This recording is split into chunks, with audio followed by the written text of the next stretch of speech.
Hello and welcome to What the Luxe with me, Fred Moore.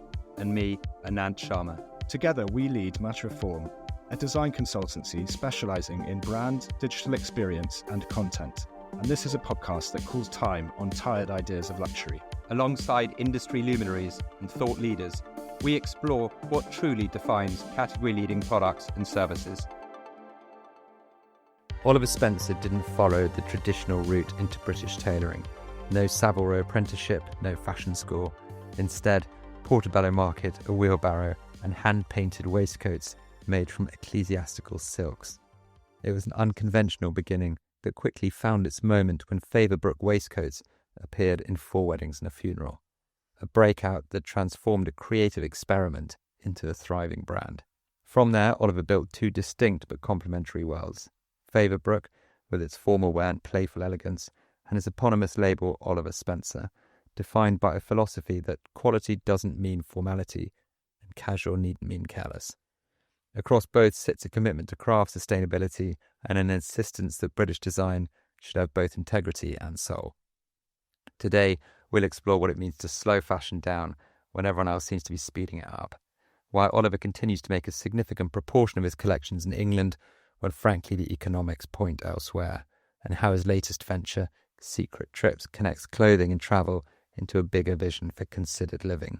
Oliver, welcome to What the Luxe. Thank you very much. That's a hell of an intro. Was that a fair? Yeah, that was a lot. Yeah, no, that's good. That's about it. I've probably got nothing else to add. You've just given away the last 30 years, so that's good. It's true. There are many arcs to a great story, aren't there? And one of them is filling. I think that basically, I think all of that sounds pretty spot on. I think that what is really what emerges from lots of things during time is that there are moments that you really remember, and there are moments that just float by you unnoticed. And you could say that the difficult stuff in life is all the stuff that you never forget, and the good stuff just kind of that happens. And it just goes on like this. But I don't know. I mean, I will never forget turning up on Portobello Road at 4:30 in the morning, probably having gone to bed at 2:30 or whatever. So, and turning up with my bags of clothes, secondhand clothing, and probably in the middle of bloody January or something. It was horrendous. 4:30, really dark. 4:30 darkness. Didn't get light till 9 o'clock or something. I don't know, 8:30, 9 o'clock. It was like you'd already done 3 hours in the dark before the light became clear, and you had all these people coming out with head torches looking for good things really early in the morning. Really? And you just remember that stuff. I mean, it was really good. But what I always say at the end of the day, I suppose, is that I'm always as happy on the factory floor as I am on the shop floor. And everything in the middle is a little bit kind of annoying, really. It's like that's work, that stuff in the middle. On the shop floor, it's brilliant because you're out there, you're with the customers, they're educating me. I'm hopefully educating them a bit. You're being playful, flirtatious. They're kind of hopefully there because they like what you do or are curious in what you're doing.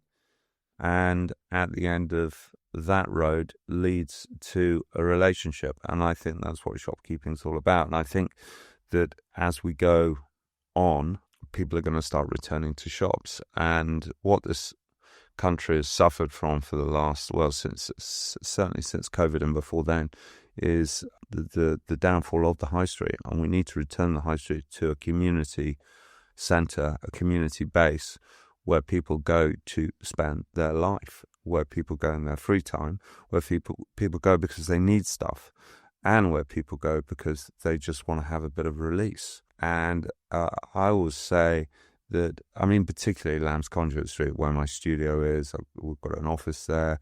It's like one big family. It's not only us that's like that. It's Ben Pentreath across the road, the architect, who's got loads of architects and interior people working on Lamb's Conduit Street. Cathal from Folk, exactly the same. There's lots of people that run businesses around shops, and I think that's a really exciting prospect. And in particular, that street, you can wine and dine, you can go to the chemist, you can get your hair cut. I mean, you can literally cover most things that you need in life. And I like the fact you have to go to different shops to do it in that environment. And that's community retail. And then the other end of things is on the shop, is on the factory floor, because the factory floor is where it's really all happens, where it's all really all made. So you sit there, you're either draping stuff on a mannequin, or you're sketching stuff up, or if I'm really lazy, I'm with lovely Charlotte, who runs our design studio, who's sat on her computer doing all those things she can do. And I sit with her and go, yep, do that. Oh, she's going, that's rubbish, and we'll do it this way. And then we go to the factory floor, and then it's made, and then you're there, and you're just in wonderment, because from that sketch came that garment, and that's great. And that, after 30 years, I'm still loving it, and that's an absolute joy. What's your background? What led you to the factory floor to begin with? What led me to the factory floor was, I suppose, a lot after Portobello Road. I got a friend of my dad offered me a sort of a short apprenticeship at Stephen Walters in Sudbury. They make silks and interior fabrics and ecclesiastical fabrics. Right.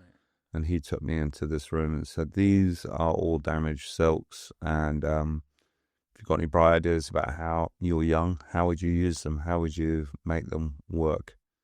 So I went to a factory floor, first factory I ever went to, and I said, look, I've got an idea for a waistcoat. Can you make me a waistcoat pattern? And luckily, one of the guys on the shop floor was a pattern cutter, and he sat down and cut me a waistcoat pattern for me, my size.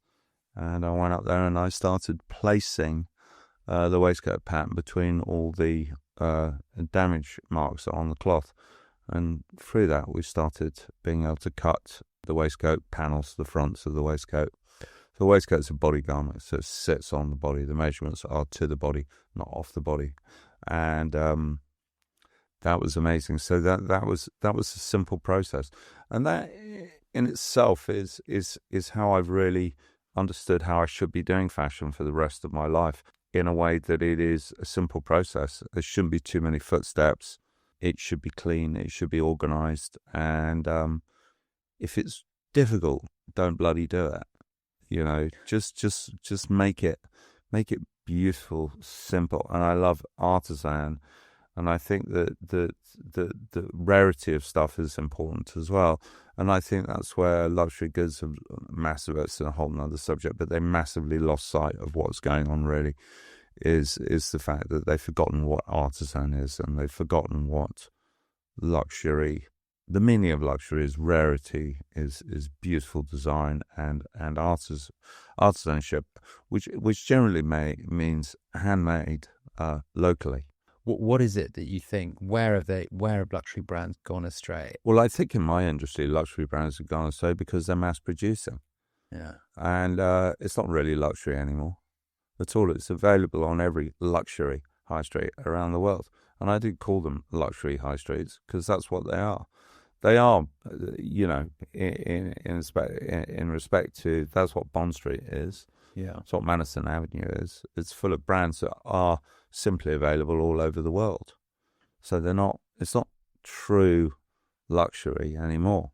It could be determined as being new luxury. What do you think true luxury is? Well, true luxury essentially is rarity and design and I suppose great engineering. Probably, you know, if you go to a boat builder and you sit down and you design a boat and you have the boat made for you, that in itself is what I would determine as being true luxury. And that could be a 10-meter sailing boat, you know, that's made by craftsmen. That's true luxury. A Savile Row suit. Yeah, I mean, when you walk into, let's say, one of the great Savile Row, Anderson Shepherd, say, when you walk in there and order a suit, you know that it's going to be hand cut and handmade, and that's true luxury. That is you with a bunch choosing what cloth you want and choosing what design you want, and then they start to make it, and then halfway through the process they fit it on you. That, to me, is the penultimate in what we do. Same with women's couture. That's true luxury. Yeah. It's a one-off in a lot of ways. So what in effect the high street has become, the luxury high street has become, is dilution, and because it's mirrored all over the world, that high street now appears in Miami, now appears in LA, now appears in Riyadh. That's same thing. And I feel really, I feel like it's kind of gone down this road, and that's why I feel like if you come to somewhere like Lamb's Conduit Street, that's really what luxury is about. Independent retail. People with character doing their thing. Who are the people you admire who've done that? I mean, you've got to go back to someone like Johnny Ives, haven't you? I mean, just talking about him as we walked. He'd be one person that most listeners would sort of recognise and remember. I mean, you could go right back in time to Archimedes. I mean, there are people out there that are singularly brilliant, and they're not afraid to invent, and they're not afraid to push the boundaries. I think that's where it's at. Clothing wise, there are many designers. Many of them are stylists. Very few of them actually design clothing, and there are. I still sit with respect of Dries Van Noten, Comme des Garçons, and people like that, because I see true design there. I love that. I love that type of fashion. I'm also interested in all types of design. I love car design. When it's done really well and got really right, it's absolutely fantastic. So you're on Portobello, and I want to know what that journey looked like, selling in the stores, selling in the market, and how...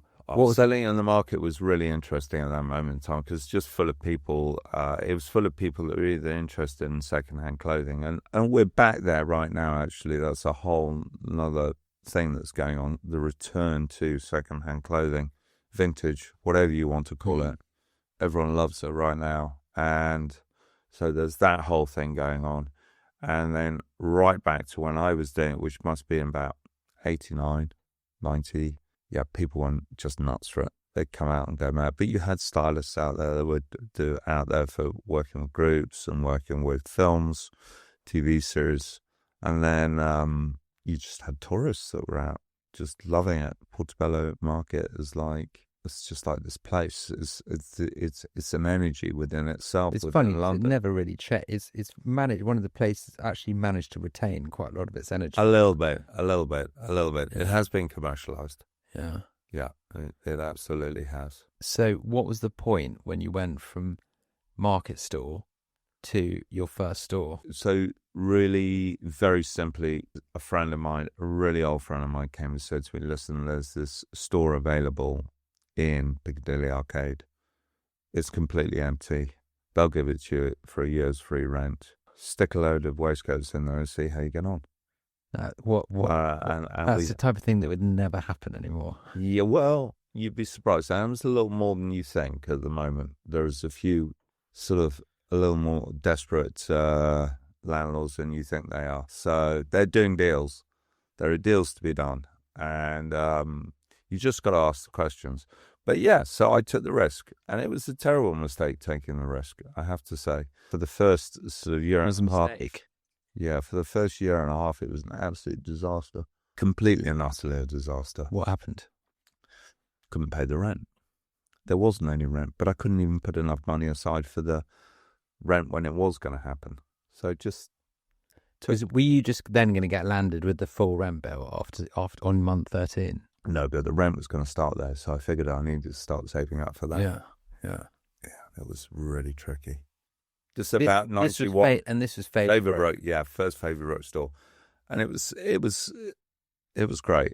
Amazing times. But we didn't know what we were doing. We didn't know how to run a business. We were just making it all up.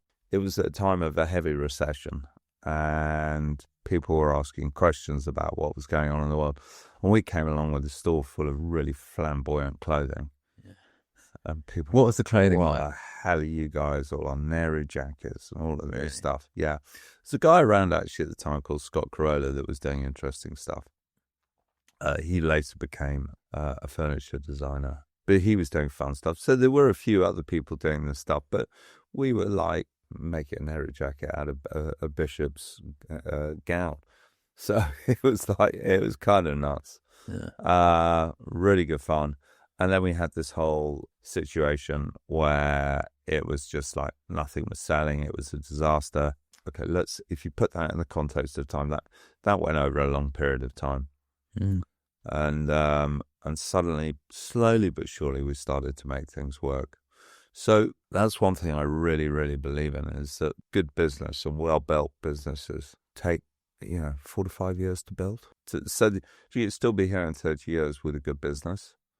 That's how long it takes. If you can break even. I mean, certainly going into the publishing industry, which is what I've done recently. So at this stage of my life, I've got involved in a lot of different businesses.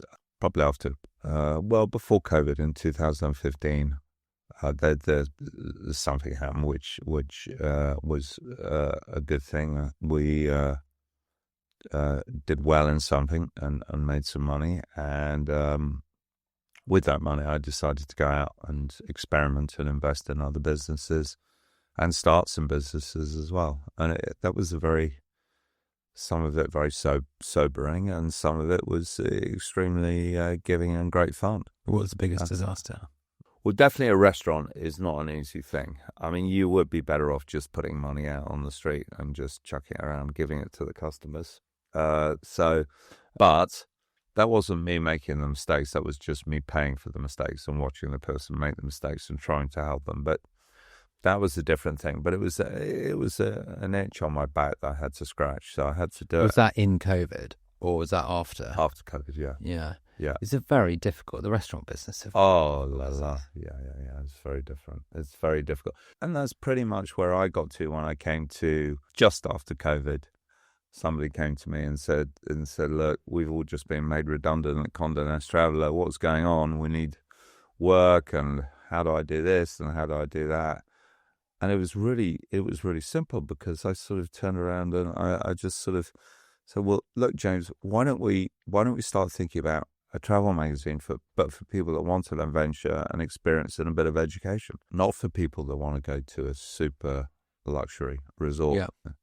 Not no status symbols. No, not that. They want to stay in really nice family-owned sort of boutique hotels, for want of a better word, bed and breakfasts, and they want to go out and climb a hill. They want that conversation while they walk up it, and they want that conversation when they come back down it, and they want to experience things when they go on holiday. So when they return from holiday, they feel a little bit, their body probably feels jaded, but their mind and everything has been made aware of so many different things, sights, smells, and I feel that that's a really kind of brilliant antidote for new travel.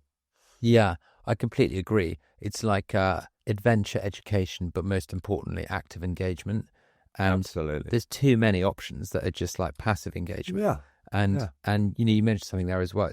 I think you can change perception of an experience by how you frame it and how you guide people to see what is different about a place, or to see it through a certain lens. And what I mean by that is, you mentioned like sights and smells and sound, that there's so much to the sensory world, but people just don't notice. And so you've got to kind of lead them and help them see the room differently. You have, and I really believe that through our clothing brands as well, this whole journey through life, whether it's clothing or travel, it all comes into one, and it goes for the same thing. It's sort of almost like the restaurants I like to eat at they're the ones that have got a real point of view, and they're not the obvious ones.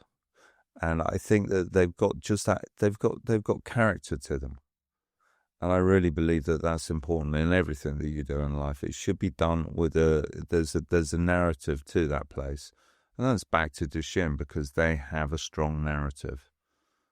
So too does Noble Rot.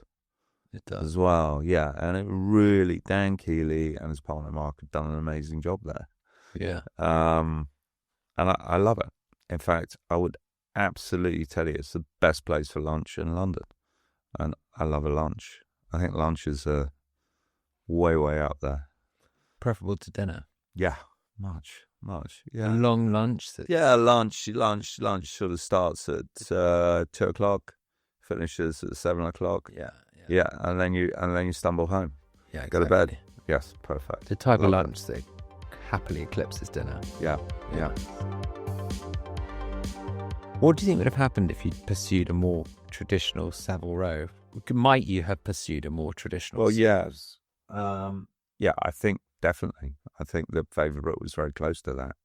One stage or another, we thought about going on Savile Row. And is that a key crossroads moment, or was that an obvious path you took? Oh, German Street, Savile Row. I mean, German Street and Savile Row are, nowhere else in the world has Savile Row and German Street.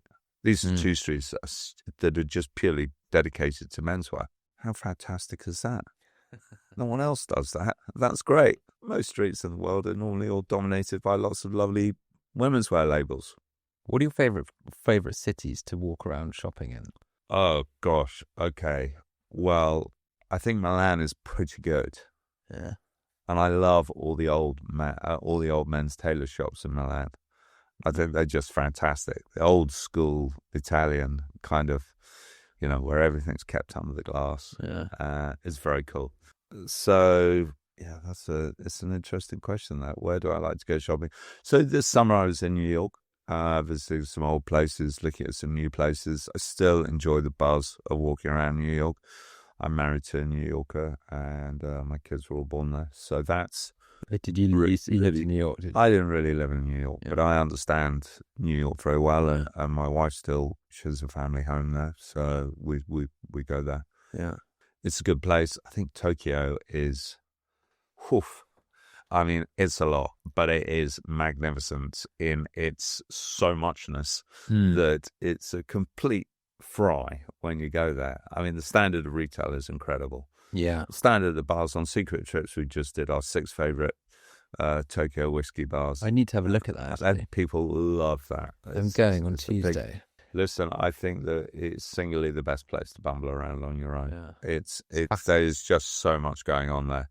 Yeah. I should obviously have a look on secret trips as well. Yeah, go and have a look up Tokyo. See what we've got. We've got a lot on Tokyo, actually. Yeah. Really good. I mean, for me, clothing is always, Japanese clothing has always been, I've always admired it so much. Yoji and all of those. I mean, Beams, what a fantastic shop Beams is. There are so many great stores over there. And then I always have to go into Comme des Garçons when I go to Tokyo, because it's just Junior Watanabe. Yeah, all of these people, they're great. They're true masters of their craft. Yeah, and I admire them. Yeah, I admire them above as a collective of designers. I admire them a lot. I think. Do you guys all kind of sort of know each other and get together, or? I don't know many of the Japanese. I know Daiki from Engineered Garments very well. Yeah, I've known him for the years, but I don't. I wish I knew. I never really. Rei Kubakari. She's married to an Englishman as well. I've never met her. I would love to meet her. I mean, she's sensational. I think that, yes, good design and really creative, imaginative shopkeeping. The VM in there, the shops over there, the way the shops are, is just outstanding. It just lifts you. You walk in there and go, holy smoke, this is how it's done. What is it that you think the special sort is? Creativity. Yeah. Creativity mixed with the ability to really take risks. Yeah. And really do interesting things. Yeah. So it's architecturally very special, the retail in Japan. And that's, it's not even starting on the food there, because the food's amazing there. It's a good place. I read some stat a while ago that sort of horrified me, and it was about how many clothes remain unworn in an American. Oh, you're going down a deep rabbit hole here. Really? It's appalling what goes on. Our industry, we need to take a really good look at ourselves. We really do. I've got a lot of views on dumping of clothing. Yeah. It's horrendous. I mean, it's really bad. It's really bad. I think we're the second biggest polluter in the world. You will see online people who work in sort of social media for fast fashion complaining about the environmental impact of like someone getting on a flight for on private plane to G7, whatever. Like, do you know what I mean? But they're doing a type of greenwashing, aren't they? You know, while creating fairly disposable desire for things that don't last. I've been sort of very outspoken about this for a long time. I think there is a massive, we're at a cultural turning point as far as our industry is concerned, where small is becoming beautiful. And when I start hearing things like certain labels are cutting their turnover deliberately because they just are, turnover doesn't necessarily mean success. Big is not beautiful at all. We should concentrate on being very happy with the size of our footprint and delivering to that footprint and not trying to, I don't need to take over the world. I just want to make some nice clothes. This is clothing. And sometimes we describe things in our industry and I just sort of sit there and I just go back and go, oh yeah, sure. Well, I know it creates jobs and that's all well and good, but don't take yourself that seriously. You really can't, because at the end of the day, if we took ourselves really that seriously, we would never do what we do. You know, never consider what some of these Chinese labels are up to right now and the way that they deliver into other countries. And none of the stuff ever gets returned back to source. It just gets dumped. It's appalling. So small is the mantra for business right now in these times. Small is beautiful. What I think has possibly happened in China and a little bit in Japan as well is that people have decided to spend their money on traveling and experience and eating food instead of buying clothing. And I think this has had a big ripple effect, especially in luxury goods. They've done the same with French wine and Italian wine and all of that as well. They've changed what they were doing, and now instead of consuming it in their own countries, they now want to come to Italy and drink their wine. Yeah, which is great. Yeah, they're just not buying it in China. And there's been this whole, everyone's having to deal with the fact that China's not performing in the way that it was, especially in the clothing industry. And just don't look too far away. Look at your local market. Look at who your customer is at home. And I think there's a really key point in that. I think it's so easy to get distracted by like promises of great growth, but but people so often forget how much growth there is just to be tapped into without any incremental cost or unnecessary sort of amelioration of business just on your doorstep. Yeah, I mean, I'm like an absolute huge believer in looking at your own market, looking on your own doorstep, and just being. I mean, I think we've all understood recently the cost of doing business in America. Look, doing business in America has never been easy. Yeah, but it's never ever been more difficult than it is right now. Yeah, with the tariffs and everything else. This is an extraordinary time. So, but you could argue that's more reason to go and set up in America. You could, but the cost of doing business is ridiculous. It's ridiculous. I mean, you would be incredibly naive to do it right now with the government in America the way it is. I think that you'd have to have some very, very good local partners. Yeah, that's the way to do it. And back to Tashim, that's what they've done. They've got great local partners, and I think that you can do it like that. But America's a tough place to do it. And I'm not saying that anyone's that easy, to be honest with you, but America sort of certainly stands out as being the most difficult place to go and sell clothing in at the moment. So in a world where you can Uber yourself a new wardrobe before breakfast, what is it that you think makes something timeless? I don't know. What when you said that, this vision of a camel, beautiful, rich camel overcoat, double-breasted, beautiful, kind of horn buns came into my head. Just popped straight up. I mean, you make one. I mean, just that for me. Just that. Yeah, just that. Just above the knee, you know. It sounds quite Burning. 400. It sounds quite Burning Man compliant. That's the context in which I now envisage it. Right. I think that it sounds like something you'll be wearing for the next 15 years of your life and loving it every day, unless my friend the Moss get a hold of it, in which case you'll be back for another one. I definitely feel like it's all about the quality of what you're ordering. So order less but better. Yeah.